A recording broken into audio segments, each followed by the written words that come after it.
खबर वाहिनी से सहेजा। राष्ट्रवादी हिंदू शक्ति वाहिनी के राष्ट्रीय अध्यक्ष प्रदीप गुप्ता द्वारा आज कैंटोनमेंट स्थित भारत पर्यटक सूचना केंद्र के बगल में स्थित अपने आवास पर एक महत्वपूर्ण बैठक आयोजित की गई, जिसमें वाराणसी जिले के समस्त पदाधिकारी, विधानसभा अध्यक्ष, महिला मोर्चा के पदाधिकारी मौजूद रहे, जिसमें आगामी लोकसभा चुनाव में हिंदुत्व विषय पर चर्चा व आगामी लोकसभा चुनाव में राष्ट्रवादी हिंदू शक्ति वाहिनी की भूमिका पर विचार विमर्श किया गया। इस अवसर पर राष्ट्रवादी हिंदू शक्ति वाहिनी के राष्ट्रीय अध्यक्ष प्रदीप गुप्ता ने उपस्थित सभी पदाधिकारी को संबोधित करते हुए कहा कि जिस तरह से देश के यशस्वी प्रधानमंत्री नरेंद्र मोदी ने विश्वनाथ रोड कॉरिडोर का निर्माण कराया, जिसकी वजह से आज काशी में प्रतिदिन लाखों की संख्या में पर्यटक आते हैं, वो बड़ा ही सराहनीय कार्य है।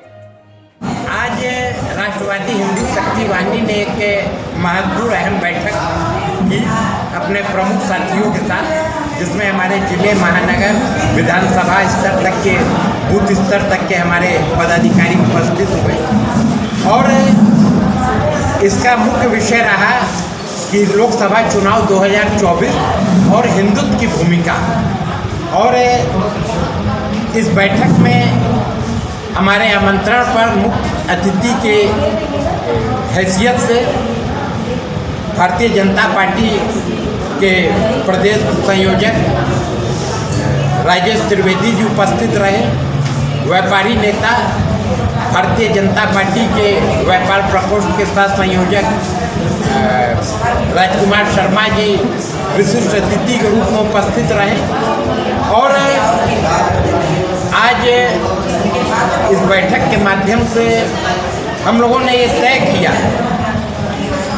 कि ऐसे ताकतों को जो कि अपने तुच्छ स्वार्थ के लिए तुष्टीकरण की नीति के तहत हिंदुओं को बांट करके अपनी रोटी सेकने का काम करते हैं राजनीतिक, इनको हर हाल में सत्ता से दूर करना है, इनकी जमानत जब्त करानी है और हिंदू हित में 400 का आंकड़ा पार करना है, क्योंकि अभी भी इस देश में तमाम ऐसे हिंदू हितों के लिए कानून की आवश्यकता है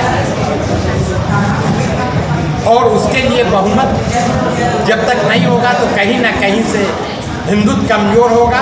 तो ये जो 400 का आंकड़ा है, ये सरकार बनाने के लिए नहीं है, ये हिंदुत्व को मजबूत करने के लिए, क्योंकि जब भारतीय जनता पार्टी की हिंदुत्व की सरकार बनेगी बहुमत से, तो इस देश में भी ऐसे कानून बनेंगे कि जो हिंदुत्व को कुठाराघात करते हैं, जो हिंदुओं के लिए काले कानून बनाने का काम किए हैं, 70 बरस बाद तक कोई सनातन निंदा कानून नहीं बना है। जब जिसके मन में आता है, जो भी ऐरा गहरा नत्था खैरा हिंदुत्व पर कुठाराघात करता है, उनको सबक सिखाने का काम इस कानून के तहत होगा। और ये कानून तभी बन सकता है जब हम 400 का आंकड़ा पार करेंगे। तो ये कहीं ना कहीं से हिंदुओं के लिए परीक्षा की घड़ी है और राष्ट्रवादी हिंदू शक्ति वाहिनी देश के सभी हिंदू साथियों के बीच जा करके कहेगी कि जाति से ऊपर उठ करके हिंदुत्व के नाम पर एक हिंदू विचारधारा की सरकार को बहुमत देने का काम करेगी। यह बैठक आने वाले लोकसभा चुनाव जो वाराणसी में 1 जून को है, उसको लेकर के थी। एक तरीके से आप कह सकते हैं कि मतदाता जागरूकता बैठक थी और इसमें बताया गया सबसे कि आपके एक मत की कीमत क्या है। एक मत आपका देश की सरकार बना सकता है और अच्छी सरकार बना सकता है, और एक मत आपके इस देश को कहां से कहां पहुंचा सकती है जिसकी आप कल्पना नहीं कर सकते। इसलिए अपने मत को दान के रूप में नहीं बल्कि अधिकार के रूप में आप जरूर दें और किसी भी स्थिति में 100% मतदान सुनिश्चित करें।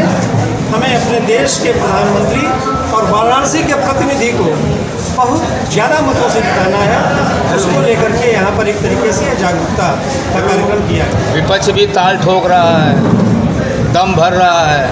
विपक्ष की स्थिति वही है कि खिसियानी बिल्ली खंभा नोचे। जब और कुछ नहीं मिल रहा है तो वो लोग अब एक दूसरे को नोचेंगे आने वाले समय में।